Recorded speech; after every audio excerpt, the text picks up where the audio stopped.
What secret did you learn about someone after many years of friendship? When my best friend died, I learned that I never knew her at all. She was a pathological liar. She had told me that she was born in New Zealand and moved to the US when she was 2. Nope, born and raised in NJ.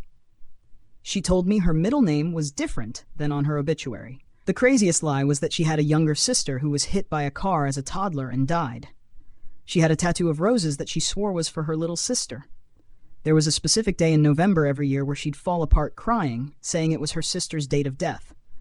That sister never existed. Reply: that happened to me before too, but not that bad. I found out that my former best friend was lying to me about everything. She told me that she got laid off from her job because it was during COVID, so I lent her $200. Come to find out, she had been fired from the bank for fudging numbers. She also lied to me about why she and her ex-boyfriend split up. She told me that she had no relatives in our state, so her friends were the only family she had. I found out later that she has a mom, aunt, and grandma here. The worst part was that she and I used to work together at one time. She also got fired from that job. When she was terminated, she told HR a whole bunch of lies and got me involved. Story 2. I was on a team in high school for 4 years. Got pretty close with the other girls on the team, and we all hung out all the time. We decided to go bowling together. And one of these girls, who we had spent hours a week with for years and talked about everything under the sun with, showed up with her own shoes, gloves, bag, and bowling ball, and crushed us all with a near-professional score. She had never mentioned bowling to any of us, even once, even when we were making plans to go bowling. Story 3. I worked summers as a ticket booth operator at a minor league baseball stadium for around 3 years. The owner was this really nice old guy, mid to late 80s, who always showed up in a wheelchair being walked by his daughter. He always rewarded his employees with bonuses for good work. He even gave me $300 once for helping cash out one of his close childhood friends. One of the final games I worked there, he called me into his owner's box and gave me beer and free food, as well as $1,500. Just to thank me for all the hard work I did for him over the years. He told me the reason he liked me so much was because I didn't pretend to like him because of who he was. Confused, I asked him to clarify, and he asked me if I seriously didn't know. I was still confused, and then he told me the truth. He was actually a Hall of Fame pitcher who played with the Cleveland Indians and Philadelphia A's from the 1940s to early 1960s, and even served in WU2. He showed me a replica of his Hall of Fame plaque. We laughed about it, and he further insinuated why he liked me so much. He passed away around a year after this, and I attended his funeral. All around an amazing dude, and I feel like such an idiot for not knowing who he was. Story 4. It wasn't really a secret, so I don't know if it qualifies. But I have a work friend. We've known each other for years. We grab beers together, hang out outside of work from time to time. Turns out we've been in each other's orbits since birth. He mentioned his mom knowing someone I knew via my mom. We started going through contacts. We'd attended the same schools, just different classes that never blended. His brother dated my cousin's best friend. We'd worked for the same companies, just a mix of one of us coming in as the other was leaving, or the company was big enough for paths to never cross. We'd lived in the same neighborhoods multiple times. We had the same favorite restaurant in one place. We just had different regular days to go. I had a similar but different instance with a friend. We became friends in high school. We were friends for about 2 years before my father had ever met this friend. Immediately upon meeting, my father, very seriously and stone-faced, goes, "Michael, how's your mother?" My friend Mike goes, "She's off her rocker as usual. How have you been?" My father says, "Much better nowadays," grabs my shoulder and tells me to follow him. He proceeds to ask me how I know Mike, then explains that he used to watch Mike often when we were younger, because Mike's mom was best friends with his P-Psycho ex-girlfriend. Evidently, we had played together multiple times whenever it was Dad's weekend, and he was watching Mike as well as his ex's kids.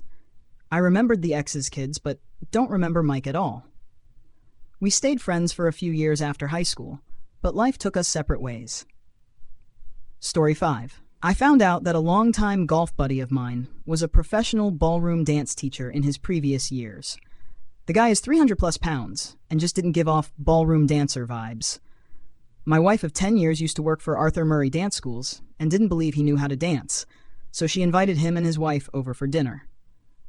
Boy, was she wrong. My golf buddy twirled her, dipped her, the whole 9 yards, as both myself and his wife stood there with our jaws on the floor. After going through 7 different dances with my wife, he twirled her one last time towards me and said, "Told you so." We had a great dinner, and I learned something new about the 300-pound Samoan that I golf with every weekend. Story 6. That the man she claimed was harassing her actually took a restraining order out against her because she'd been the one stalking him the entire time. This was going on for years. He had video proof. It was unsettling to think of how easily she lied for years and years to so many of us. Reply. Oh my God, you just reminded me of one. My old flatmate and her fiancé broke up, and she came back from break a week early. She gave this whole sob story about him misunderstanding a phone call he eavesdropped on and kicking her out. 2 days later, a guy shows up at our apartment, and they spend a few hours talking quietly. I asked her the next morning, and she said a guy from a class the previous semester was obsessed with her, saw she was single on FB, remembered where she lived from a study group she hosted, and came to ask her out. Turns out she was cheating on her fiancé with him, and when she got caught, she ended things to save face. She told everyone that he was some crazy vet with PTSD that was stalking her. Meanwhile, she had been seeing him on the side while her fiancé paid her tuition. 4 weeks later, before I found this out, she asked me if we could watch her friend's cat for a month. It was his. She tried to get me to lie to her new boyfriend about the cat thing when I finally found out. The only reason I know that she lied was her ex-fiancé sent screen caps of the cheating to her FB contacts. But we weren't friends, so it went to spam until I realized I had a spam folder. She seemed like the nicest person, but was a whole chaotic mess. Story 7. Not so much a secret, but news to me. My roommate and I were in the USMC together, and if you aren't married, then you must maintain a barracks room. Most people take that as meaning you have to live in the barracks, but if you show up to field day and keep your room clean, you can't technically get in trouble if you decide you don't want to stay there all the time. My buddy was married at the time, so he had his own house off base. After getting tired of the barracks life, I started staying at his house more and more, helping out and whatnot. We were definitely friends, always had each other's backs, and had similar humor, really growing close, getting into each other's hobbies. Well, one day, almost out of the blue, his wife leaves him to find herself, which is pretty messed up as they had a child together. So, Buddy is now single and back in the barracks, almost ready to EAS, basically get out of the USMC. He lets his now ex-wife have custody for a few months back in their home state so he can get his stuff together to presumably work out a custody deal. Nothing too notable happens. We have a sending-off party for him and he heads back home. I spend another 6 months to maybe a year still in. I'm pretty bad when it comes to keeping in touch with people, so I figure he probably feels a little betrayed. I didn't reach out a whole lot during that time. I get out and move in with my parents. I saved quite a bit of money not having a car, mostly living in the barracks and eating at the chow hall, so I take a year off. I spent time with my family, didn't have any friends really. When my buddy starts reaching out, every few months or so, he'd say stuff like, "There's a really good job here, you wouldn't have to rent a place. You could stay with me. I could stay there rent-free if I looked after his kid." At this point, he had him every other week. "Another job opportunity, you should just visit so we can hang out or whatever." I finally think to myself, why not? It seems to me he's either lonely or trying to look out for me, so I fly out, see his house, and boom, the pandemic shuts down airports and stuff, and I don't have a car. So, I basically become a live-in nanny, but it's not so bad. We're having fun and have each other's backs again. One day, we get completely drunk, which happens sometimes, but he tells me something that just shocked me. I am the main benefactor of his will. Here I am thinking we're just good friends, and dude's like, "No, you have the responsibility of making sure that whatever I have is used to help my son live a good life."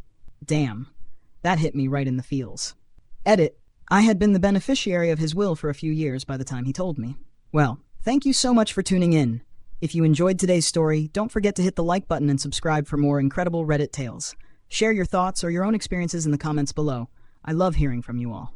Until next time, stay curious and keep exploring those amazing stories.